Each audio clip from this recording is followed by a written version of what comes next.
Habari watazamaji wa vipindi vyetu vya Ufugaji Bora TV.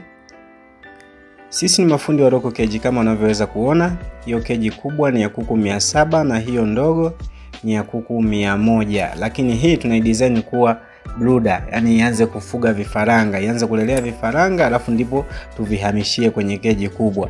Sasa kama umeshajiuliza mara nyingi utampata wapi fundi ambaye ataweza kukutengenezea kazi yako kwa ubobezi na kwa ufanisi wa hali ya juu. Yani sisi tunakutengenezea keji na pia tunakushauri. Na kama ukihitaji tukutengenezee keji iweze kulea na vifaranga, tunakutengenezea. Gharama zetu ni zile zile. Yani kama tukikwambia keji yako itakuwa ya kuku 500 na unahitaji tutengeneze hapo hapo na vifaranga, yani katika ile keji ya kuku 500 tu design sehemu ya kulelea vifaranga, sisi tutadesign kwa gharama zile zile tulizokuwa tumekwisha patana hapo mwanzo. Hakuna gharama kuongezeka iwapo kama unahitaji keji yako iwe na sehemu ya brooder. Tupigie simu kwa hii namba zinazoonekana ili tuweze kukuhudumia.